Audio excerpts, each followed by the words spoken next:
Welcome back to Undo Unplugged. I'm Erin Harris, founder and executive director of Undo Mindset and a former educator of 15 years. And I'm Daren Norris, a licensed psychologist and the sole owner-operator for Flying Pig Psychotherapy, which is based in Parker, Colorado. I specialize in treating adult individual clients, often with a military or law enforcement background. So if you're new here, this podcast is all about practical strategies and inspiring stories to help shift mindsets, foster positive thinking, and unlock true potential. Yeah, and this season, we're exploring Raising Minds, a journey through K-12 mental health, where we'll be diving deep into the challenges students face at every single stage of their educational career and how us as their support system can really help to make a difference. So in this series, we'll hear from incredible voices sharing their experiences, insights, and strategies to help students thrive. Let's go ahead and get into it. All right, Daren, so what are we talking about this week? So this week, Erin, we're diving into what studies say about student support networks. We're focusing on the latest research and real-world insights into how educators, counselors, therapists, and families can all work together to support the students' mental health. That's so important. As a former educator, I cannot emphasize that enough. Everybody in their world plays such a key part of this journey with them. We're really lucky to have an incredible guest joining us today to share her expertise. So let's welcome Dr. Cindi Saj, an educator in the Master of Arts in Counseling Psychology program at Yorkville University and a seasonal instructor at Thompson River University. She also serves as a clinical director of an Indigenous agency, runs a private counseling practice, and teaches yoga and spin class at her fitness studio in Williams Lake, British Columbia. With a doctoral degree in social work and extensive experience in the Canadian criminal justice system and child welfare, Dr. Cindi's research focuses on stress, burnout, and coping strategies. She's the author of 2 books on cognitive behavioral therapy and positive psychology, and is passionate about integrating mindfulness and somatic learning into counseling practices. Welcome. Thank you very much. It's very nice to be here. And I do apologize for that very long bio write-up about what I do. I have a lot of passions and it kind of does translate really well to this topic. So thanks once again for having me.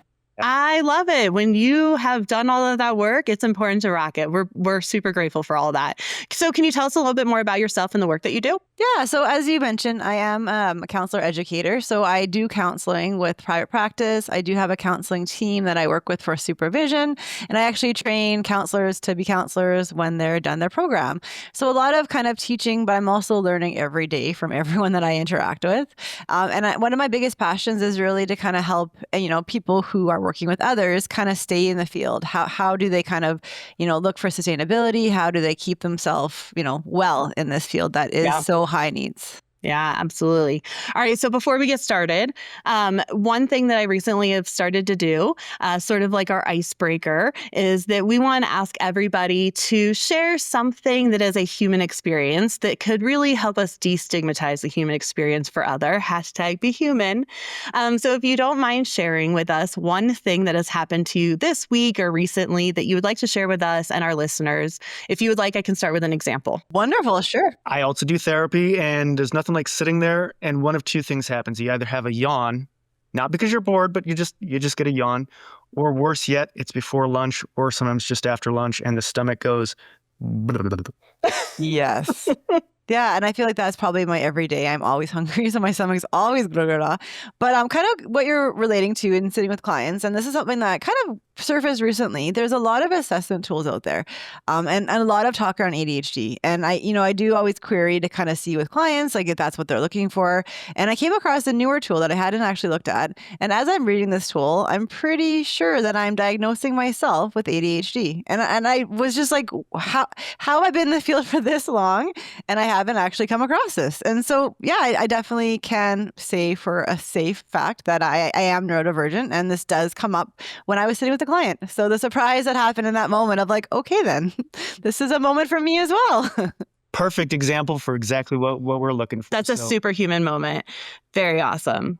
I also would say that it's totally normal and fine to self-diagnose as well for anybody who is listening.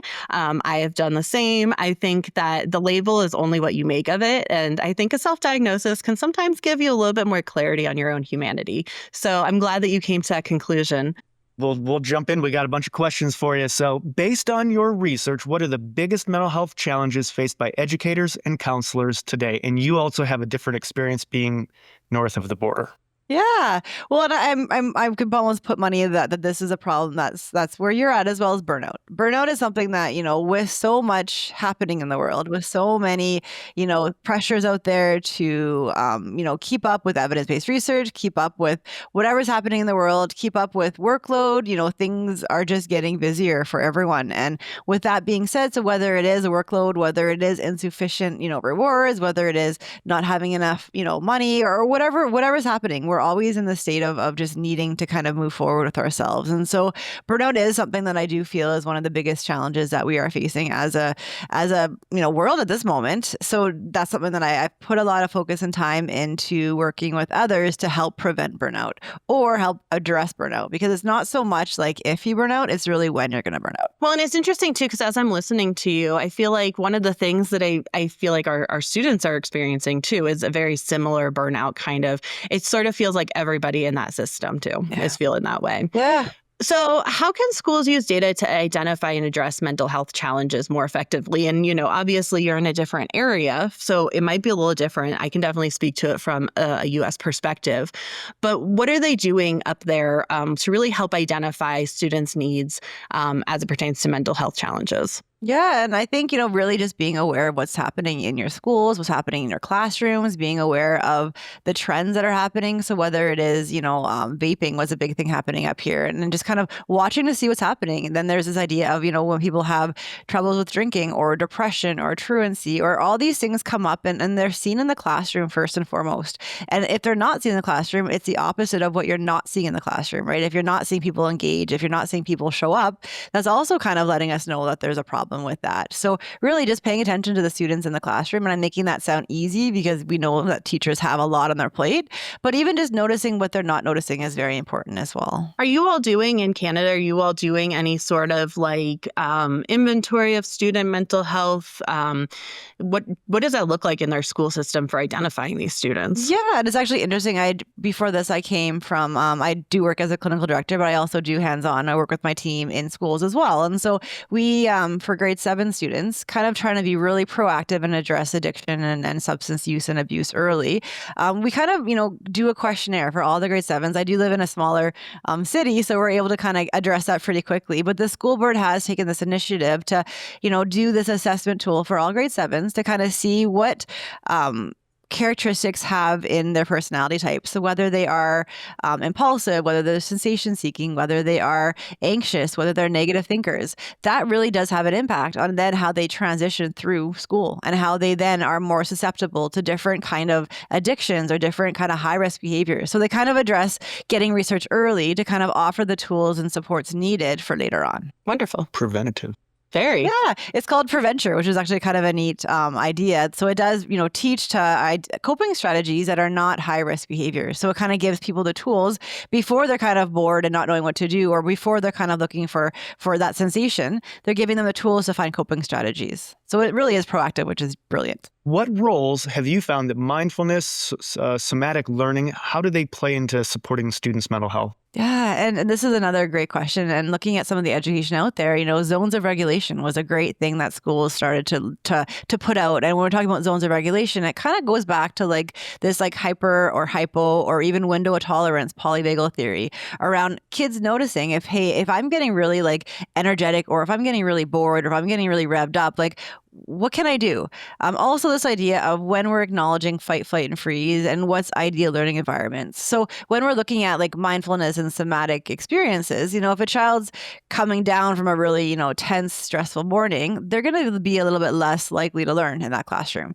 And then to kind of check in and to really work on the mindfulness grounding of you're in a classroom, you're safe, you're secure, you're connected. That's one thing to say, but to feel is something different. So if they're in that constant state of being on, panic or being very triggered or not really kind of in that learning brain, being mindful in a classroom is a great way to kind of know who's in the classroom, know what state they're at, and really kind of help self-regulate. So if you give kids the tools to help with the breathing or help with the grounding or help with, anything to kind of bring them into the space to actually be able to learn, that's a great way to support students in their academics as well as mental health. What ages are you talking about? Are we 2nd grade, 7th grade, high school? There's no early time. There's no too early time to teach kids the value of breath, to teach kids the value of, going for a walk if you're feeling triggered. There's no early age to teach time out a little bit, and not so much time out as a punishment, but really time out as like, hey, I'm going to honor my breath. I'm going to honor my body, and I'm going to calm myself down before I enter a situation that's going to make me more, angry or sad or scared or whatnot. Right. So No. yeah, I feel like earlier the better. And so what I'm hearing you say is very similar to actually what we are teaching at Undo, is very much helping kids get from, being in that, like you said, fight, flight, freeze, fawn part of their brain and slowing down their thought patterns, really helping them to get to that frontal lobe where they can be cognitively aware and making the decisions that they want to be making, which I think is really beneficial. And I agree. I mean, with my own children, I started this kind of work very early on, and I can already see them much more capable of not feeling stress and getting to that frontal lobe and observing their surroundings before they start freaking out about something, All right. So tell me, how can educators and counselors balance their own well-being while supporting students? This is a great question. And I will come back to this later on with the book that I've written. But the idea of student educators and people who help others are always putting others first. And that's kind of part of their personality, part of their who they are as human beings, and part of why they enter this profession. And so, going back to that idea of, if you're on a plane and the gas mask fall down and everyone's giving everyone it first before themselves, right? Teachers in a classroom guarantee they're going to give all those students those gas masks before they put their own on. They forget that, hey, you're going to actually pass out before you get it on yourself because you're going to be everyone else. And so looking at the analogy of a cup half full or pouring from an empty cup or whatever metaphor we want to give, this idea that people don't take care of themselves because they're always taking care of others. So a really great reminder is that, you can't pour from an empty cup. You can't help if you're, passed out on the airplane. You can't help if you're not showing up the best that you can be for yourself. And that looks like, that the self-care is not selfish. The idea that, you do need to take a break. We all need to reboot. We all need to rest. We all need to recharge. And we forget that because we think to help is to serve. And we forget that to serve, we actually need to have, sleep, to have food, to have water, to have rest. These are all things that we forget with that balance. Okay, I'm going to just share a quick experience I had, though. So I took a year off to really handle my mental health work and do all this stuff. And then I went back to the classroom once I was regulated and cognitively online. And I was like, whoa, I recognize as educators, we're in fight, flight, freeze for 40 hours a week because we don't have our own thoughts. Yeah. And so it's not always feasible, but definitely taking a step back sometimes just to be able to process away from the noise, away from the oversensory, away from all of the busyness of the classroom. I have learned is, again, I feel like we're not cognitively online as educators. And the more we can help our educators understand the need for themselves to regulate and get to that cognitive space, the better our students are. 100%. There's so many things where you just watch teachers and they're always on the go. The difference between counselors and educators is that, counselors get breaks between clients. Educators do not get a break from the kids. Sometimes in the classroom, you're responsible for those kids for the entire day. Maybe you get a lunchtime, but maybe you're outside, doing recess for lunch, or maybe you're doing something else. So really, I do promote with counselors a lot to take breaks, take your break, have 10 minutes between sessions, get up, walk around, take your lunch. These are all things that I really do think help in the balance. But I also recognize that educators don't always get that. So it's kind of this idea of how can we support each other to get those breaks? Because we need those breaks. I couldn't have said it better. That 10-minute break, at least as a therapist, critical, but educators sorry, you can't just run to the bathroom. Right? I know. Imagine that shows too, you can't just run to the bathroom. That just shows how amazing educators are because they're literally sacrificing their washroom breaks to work with the next generation of kids and to be the best educator. And so, yeah, when it comes to what you're saying too, of taking that time away and, even this idea of the ritual of leaving work at work. And so, sometimes we talk in counseling about shutting work off, and some teachers and some educators and counselors and whatnot will leave the work and do work at home. It's definitely very challenging, which means it's all that much more impactful and meaningful to actually make sure you're putting the air mask on first, right? Yeah. 100%. You're gonna be the best version of you as an educator when you're showing up as the best version of you as a human being, right? When you're not hangry, or you're not tired, or you're not stressed, or you're not, like those are all things that yes, it takes a while to get there, but when you're there, definitely, take a break, right? Or kind of what you're saying is like take time away, or use your weekends to have no work and actually do self-care stuff, like, maybe unplugging a little bit, or getting out in nature, all those kind of things. So yeah, like balancing is an actual personal responsibility, because it is this idea of asking others to be accountable for their well-being. So is there any surprising findings in recent research that you feel like listeners should just know about? Anything that you have crossed paths with that you're like, this is a must know recent? There's so much that I just want to be like, yes, this and this and this. So I'll stick with 3 things. So one thing is that, within the field, research does suggest that women have a higher, burnout rate with respect to being educators, because, they're going home to be also, maybe caregivers of parents. They're going home to also be caregivers of children. And so, also having that care and compassion for ourselves and for women, that we're doing all these roles, right? And acknowledging that is a lot. Not to say males aren't, the same statistics or whatnot, but we are seeing that females are getting burnt out more so. That's one thing to keep in mind. So if you're a female listener, please take care of yourself. No one else is going to do it for you besides yourself. The second one is around the value of a smile. So we often forget that, how we show up is what we get back. So if we're, grumpy, crabby, having a rough time and things, that's often what we get back and what we put out. And so if you're approaching a classroom or you're approaching life with a smile, you're going to get a little bit of that back. And so that's another great thing. And then the third one is this idea of breath. Like, I just wish people understood and even taught. Earlier we could teach people to breathe, the better, right? We always say we were never taught in school how to breathe. Well, let's teach kids in school how to breathe, right? To actually diaphragm breathe, and actually the value of like, hey, when you breathe really quick, that's called hyperventilation. That will put you in a panic disorder, like stuff like that, right? Or we're slowing it down where you could actually, have yourself fall asleep. You could have yourself being relaxed if you're, getting triggered with your breath. And so those 3 things, checking in if you're a woman, checking on your friends that they're women and they're working in the schools or counselors. Number 2, smile more in your life. And number 3, learn breath, teach breath. Respect breath. Absolutely. I'm going to actually just add on to that really quickly, Cindi. Yeah. My husband, for those who are listening, you maybe already know this, but he is a police officer in the town that we live in, and he is their mental health guy. So usually when there is somebody who is dysregulated, cognitively not online, having scary thoughts, whatever, they send my husband in. And the very first thing he always does, like very first thing, is look at me in the eyes. And if they can't look him in the eyes because they're not there, that's fine. But generally like getting their attention towards him, and then breathe, and he breathes with them. There's so much science behind it. It's really like, again, when we think about like slowing down our thoughts and getting to that frontal lobe, it helps with that. But it also helps to really release all of the good chemicals in our body, get the certain glands activated that we want to be activated, things like that. The other thing I was going to say too, just to that, I'm going to answer my own question in what's current research and data. I know I have suggested this book on repeat. Honestly, like most interviews I do with people, I end up suggesting this book. I cannot talk about this book enough. But The Anxious Generation is a book I highly suggest to anybody who is concerned about the mental health of our next gen.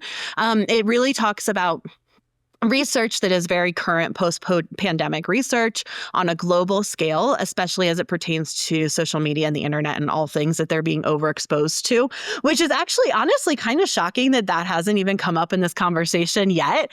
Like every time you answer, I'm like, okay, I could definitely take it to the social media part too, because it's really impactful on their lives. I'm that guy. Yeah.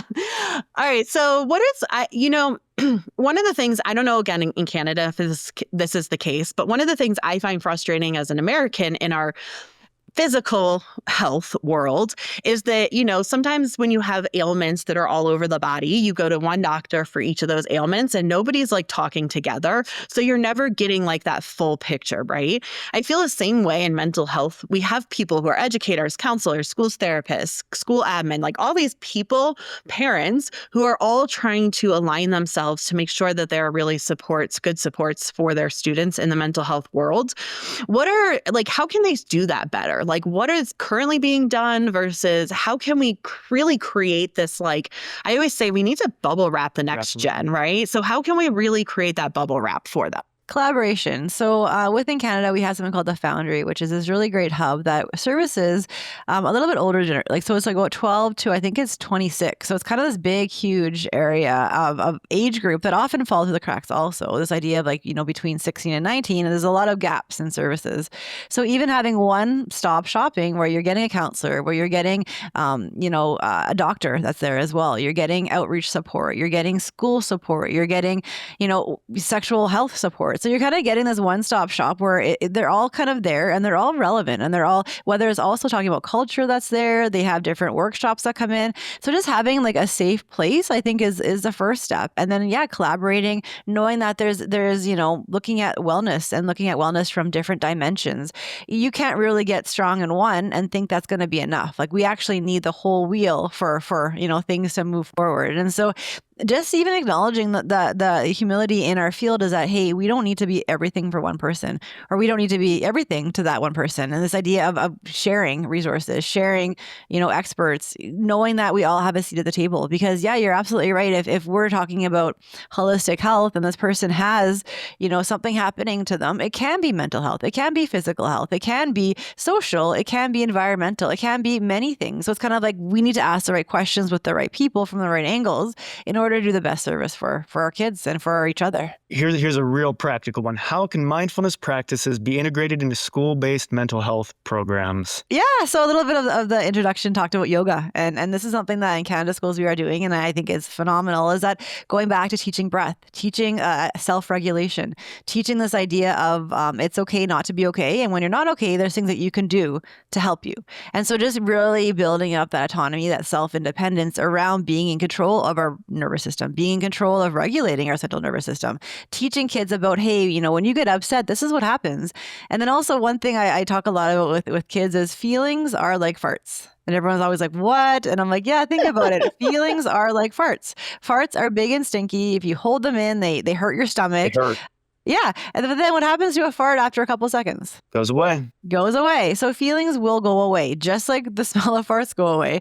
And this idea of acknowledging that and then sitting with the discomfort of that stinky fart or that stinky feeling. Okay, on that note, though, I do have to just put this, because anytime we talk about it, I feel like there's been this misconception that if you just don't acknowledge the feelings will go away, and then you will get to a space of logic. And I always feel it is very essential to say that you have to get through the feelings, scientifically in our brains. We have to get through the feelings part of our brain before we can get to that frontal lobe. You have to get through feelings to get to that logic. So that is a misconception that is really done a lot of harm in society, I think. There's a huge, debate around stuffing. If you stuff feelings, it's going to be eventually a volcano and erupt, right? So we don't want to stuff. And then you don't want to kind of sit with it too long. So there's this balance, and kind of going back to the balancing around how do you then acknowledge feelings? Well, you acknowledge the feeling, right? You call it what it is, you name it, and then you kind of sit with it for a moment, and then you let it go. Because it's only when we hold these feelings and pour gasoline on them and then light a match and then blow it up, that's when the feelings get to be problematic, when we kind of do that to them if we sit too long. I always say the same thing about our human moments, though, too, right? If we can just out them, oh, I just tripped. And then that's it. It's no longer, there's no shame. There's no feeling behind it, right? I used to teach that in the classroom all the time. And I would joke, if I tripped, I'd be like, who put that floor there? Yeah. Thank you so much, Cindi, for sharing your incredible insights and expertise today. Your perspectives have been really so valuable. And I know our listeners will take away a lot from this conversation. But before we wrap up, I would love to end with a bigger picture question. Sure. All right, Cindi, if you could change one thing about schools and communities, basically their approach to student mental health, what would that be? Oh, I think taking breaks every day where you're acknowledging breath, smile, and kindness, and then just check-ins. We push through so much in life. Take the time to be mindful and check in. Enjoy the moment. And then this idea of being mindful of who we are, where we are, and how we're doing that day. If you are listeners or viewers and want to connect with you, what can we do to kind of reach out to you? Oh my gosh, those covers are so beautiful. Aren't they beautiful? I know. Okay, how can we get a copy? How can we reach out to you? They are on Amazon. So Amazon, Barnes & Noble, they should be available online. If you just Google Cindi Saj, SAJ for anybody who is just listening. SAJ. All right. Sorry, Cindi. I didn't mean to interrupt you again. SAJ. No, all good. I appreciate it. So one of them is finding your purpose. It really is a great tool that I work with clients. So this is kind of CBT, cognitive behavioral therapy, to help people find their purpose with really fun tasks. So there's kind of action items like vision boards, which, looking at check-ins, emotional intelligence, learning, all that kind of stuff. And the other one's finding your wellness, which is really tied into today's topic. So purpose, wellness, they're very interconnected. When, you're feeling good, you feel good, and life gets good. All right. Well, so to anybody listening or watching, don't forget to subscribe to our channel and turn on post notifications so you never miss an episode. If you're listening on your favorite podcast directory, leave us a 5-star rating and a review and share this episode with someone who might find it helpful. Getting the word out is one of the best ways in which you can really support our mission and help us grow. So we appreciate you being here. Thank you so much and take care. Thank you. That was great, but unfortunately, we've come to the end. It's time to wrap it up. Looking back, Daren, we've explored some pretty powerful ways to support student mental health and their well-being. And we've shared actionable strategies that can make a real difference in the lives of students, educators, and their families. Small steps can lead to big changes. That's right. And in closing, Undo would love to hear from you. Yes, you listening to my voice right now. If you've tried any of these strategies or have your own tips, share them with us on our social media using #UndoUnplugged or slide into our DMs. Let's keep this conversation going. Don't forget to tune in next time for more inspiring stories and practical strategies to help shift mindsets and unlock potential. Don't miss out. Thank you for tuning into Undo Unplugged. Every student deserves a safe space to grow, learn, and thrive. And remember, it's never too late to undo your mindset. Until next time, take care. Bye.